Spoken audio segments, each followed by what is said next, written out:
you ever spent $800 on a collectible by mistake and then kind of sold it by accident? This guy has. To give back to you guys, the Extreme Channel is giving away this giant Goro statue from PCS for our 20,000 sub giveaway. If you want to know how to win this, I'll tell you a little bit later in this video. Hey, thanks for tuning in. Today we're looking at an older piece. This is actually Aroden from Prime 1 Studios. This is from the video game Witcher, which I've only played 2 or 3 times. This is actually one of those statues that I thought the statues actually looked badass, and it kind of got me wanting to know more about the source content. It all started a long time ago with me actually buying their original Geralt. This piece right here, the first piece they ever released. Now, I don't own that anymore. I actually sold it quite a while back. And I was going to get their entire Witcher line, but due to delays and stuff like that, I eventually canceled them. But I still kept their Aroden piece because simply it looks badass. And I had him with some medieval fantasy stuff here at the office. And I probably get solicited once or twice a week, hey, will you sell this to me? And honestly, most of the time it's kind of annoying because if I want to sell it, I would put it up for sale. But coincidentally, a supporter of the channel messaged me, and I'd been thinking about selling this piece because he really doesn't go with any theme, and said, would you sell this piece to me? And the deal was done.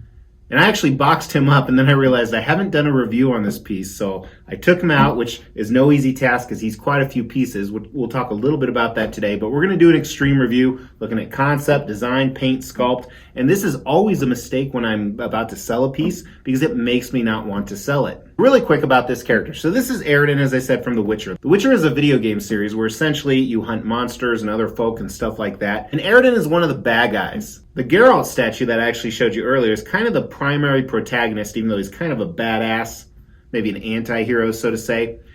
And it was recently popularized in the Netflix series of The Witcher, which I thought was fantastic, played by Henry Cavill. Now, I don't believe Aroden made an appearance in that, for sure not in this armor.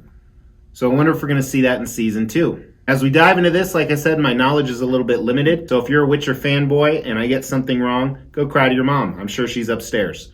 But let's start with concept of this piece. And what's really cool about this, even without a lot of knowledge, content knowledge, you can still see that, hey, this is a pretty cool piece overall. There are some switch out options we'll talk about in design, but let's start with this. So it has a museum sub base at the bottom here, and all the Witcher pieces do. And they're a little bit different, which is what I like. You can kind of tie them together, even though I'm not necessarily a fan of having these sub bases. They all have the symbol on front with some chains. Then the normal base itself has this rock-like structure. Don't know if he's in a graveyard. There's some things indicating on the back he might be, like a skull, a half-wall, fence. And he is standing in a museum pose next to his puppy. Again, I'm not sure what this is. This is one of the most badass dog-like creatures I've ever seen. And he is fully decked out in his armor. He's got a giant long sword in his right hand. His left hand can either be pointing or kind of telling you to stop. And he just looks badass. I really like his helmet. So he's standing there in that museum pose showing power, showing the fact that he is either telling an enemy to come get him. He's commanding maybe an army behind him. Because I believe he was a king, if I'm not mistaken. I know he had a lot of power. And I think it suits the character really well. Like I said, it's 1/4 scale. It has a lot of presence for being a 1/4 scale piece. Yet it doesn't have too many design disadvantages we're going to talk about. And one thing with this portrait, it really reminds me of that general from Willow. This guy right here, I remember when I was young and I saw that, I was like, that's the most badass helmet. You know, Mr. X should buy one of those on the Stupid Stuff I Bought episode, don't you think? So the concept's really cool. I like the fact it pairs with the other pieces. It's a museum pose, but there's still a lot going on. I think the concept's a 4 out of 5. Really well done. Fantastic job, Prime 1 Studios. Now, since I've owned this for a few years, I'm not going to show you the unboxing, obviously, but we will get dimensions. So the rough dimensions, the widest point of the base is a little over 14 inches. Deepest part is about 17 or so. His sword sticks out a little bit more than that. And then the tallest part is 21. Now, as I said, there are some switch out options. First, 2 hands. One where he's kind of telling people to stop, talk to the hand, which I actually like, or he's pointing at you, which is still kind of badass, but just not my cup of tea. All of the pieces, both the exclusive and the collectors, come with the badass portrait that I think is awesome. However, the exclusive version, which they made 500 of those, comes with this switch out right here, which I didn't care for. I think this is one of the few times I'm thankful they didn't flip it where the exclusive was this portrait, because then it would be an exclusive or bust in my opinion. Now, everything fits together fantastic, and it is a lot of pieces.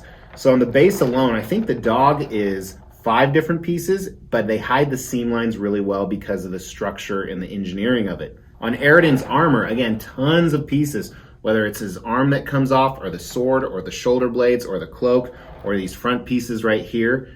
Also, his torso is a separate piece, and then obviously his portrait comes off because it's a switch out. Then the little pieces in the base, the branches, the fence. However, everything works really well. Strong magnets, no seam lines showing. A lot of props to Prime One Studio.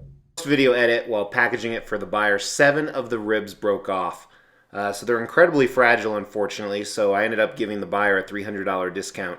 But it is unfortunate, so I would actually rate it a little bit lower after the fact, but I can't time travel like you guys can. So overall on design, I think the design is also a 4 out of 5. They did a really nice job incorporating all those different elements and making everything fit well. All right, so let's dive into the paint and sculpt in this piece. And Prime One Studios, which has so many different licenses, they do so many different lines. You know, it's rarely they miss, and I don't think they missed here either, but take a look. All right, so let's start with this sub base down here. And like I said, usually I'm not a fan of these, but I think they did a nice job on this. Has this medieval vibe, very much back to the video game or the series. And then a lot of intricate detail in here. The metal on the top and the bottom with the rivets.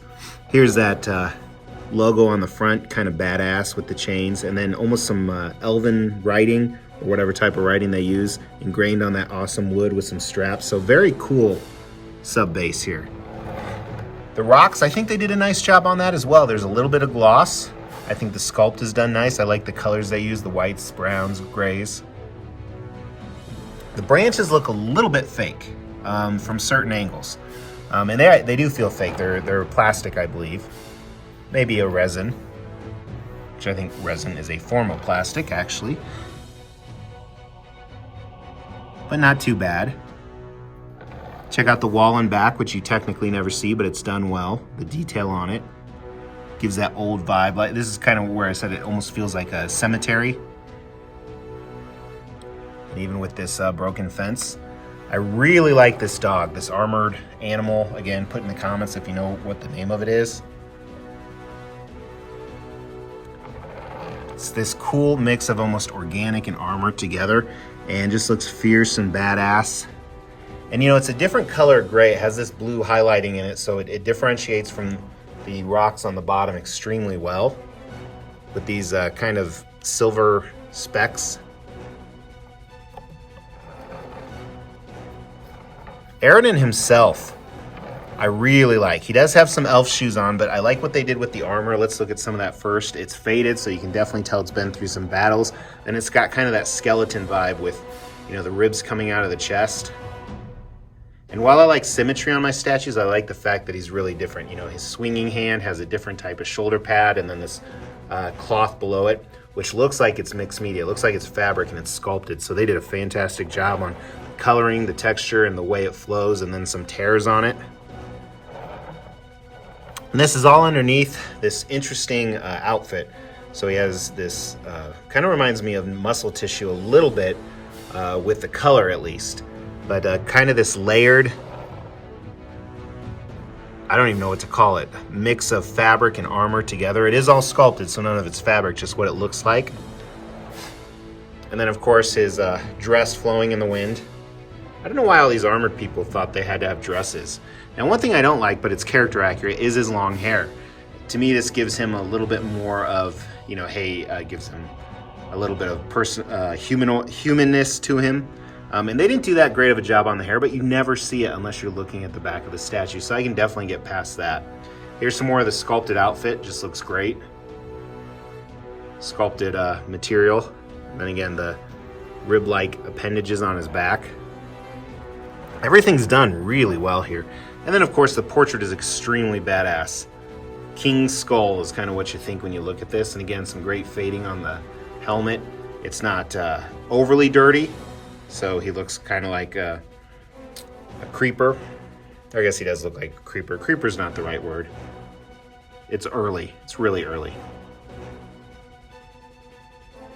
So that's what we have. I think it's done really well overall. Hard to find many flaws on this piece.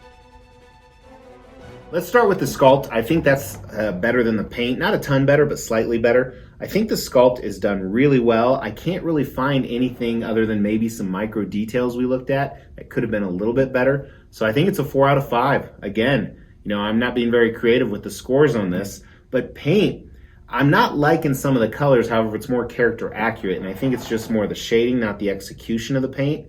So I think overall, if you look at, hey, how well did they execute the paint, I think that's also a 4 out of 5.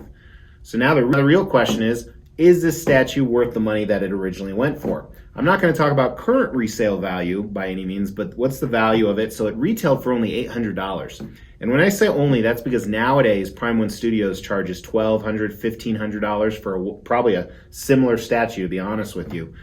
And they made $1,300 of it. $500 of the exclusive version with the switch out head, and then $800 of these pieces. So that value is fantastic. However, I'm speculating he goes for quite a bit more. I'm just selling it to get my money back, which means I basically got to display him for free for a few years, which I think is a fantastic deal. A lot of people have this weird misconception that they have to make money on a statue sale or they can't lose money. If you're really in the mindset you can't lose money, you shouldn't buy a statue to start with. My little soapbox there. But last of all, so overall score, does this have the X factor? I don't think this is a 5 out of 5 statue. I could see if I loved Witcher and I was a huge Witcher player and I knew all about it, this may be a 5 out of 5 statue. I definitely like him better than anything else in the line, which is why I kept him, even though some of the other ones have incredible bases. But I would give this a 4 out of 5 statue even without knowing much about the source content. I know that's not very creative on the scores because we did faux, faux, faux, faux, faux, but was that, how many faux was that? It should be 5 fours. No. Faux, faux, faux, faux, faux. It's like 4 in the morning right now. To win this Goro statue, first thing you got to do is make sure you've liked this video, you've actually subscribed to the channel, and you've hit that bell notification. Second thing is leave a comment below, and make sure it's a witty, entertaining, or funny comment. Because when we hit 20,000 subscribers, I'm going to pick a random video, and the comment that has the most likes on it will be the winner of this Goro statue. So make sure your comment is entertaining to others and entertaining to Mr. X. Because if I like it, I'm actually going to pin it to the tops to help you get more likes.